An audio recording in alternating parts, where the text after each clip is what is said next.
they want to bring that aspect of either the story or the stories of other people into the music. Yeah. And I'm really, really glad that at least we could be able to have you here on the Morning Fix. So, Happy to be PUS, here. man, Yeah.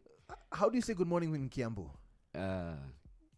Oro Arusine. Uh-huh. Yeah. So you moved from that thing that I can't say to Yeah. Guten Morgen, man. Yeah. What's the story? Tell us a little bit about yourself. You're currently based in Berlin, Germany. Yeah. Have you always been there?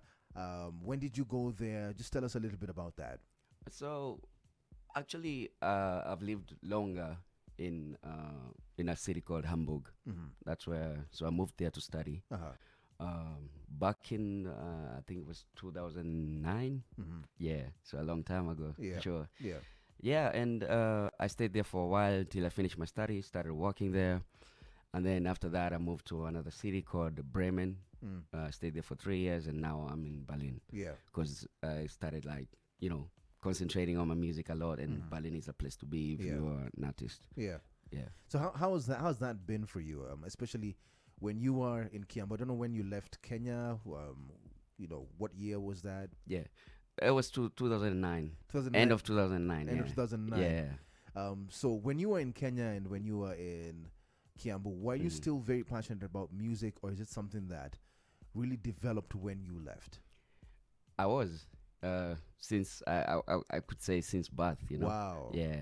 Because my dad had this collection of music around the house, It's always those ones. Yeah, man. yeah, It's yeah. always those ones. Yeah. With the LPs and everything? With the LPs and everything, Oh, and yes. cassettes, Yeah. and stuff. And yeah, I remember I had like a bow guitar that I kind of like, Yeah.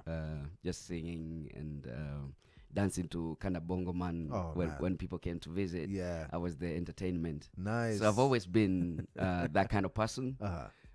But then it then developed to me, just loving music, going out. And then when I got to high school, then I got too much, more into it.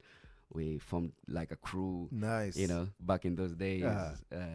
Yeah, inspired also by, like the greats, the Isas, and, yeah, and that made me want to, take it further. That's brilliant. Yeah. So how does your dad feel now when he came from LPs and cassettes to now he's able to play his kids' music, man?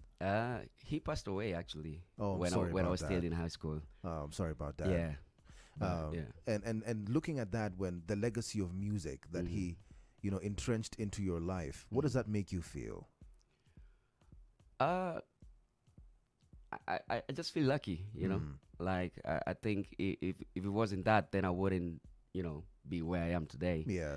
And I think music just has changed my life in so many ways. It's a place where I go to escape. Yeah. It's a place where I go to say what I'm feeling, and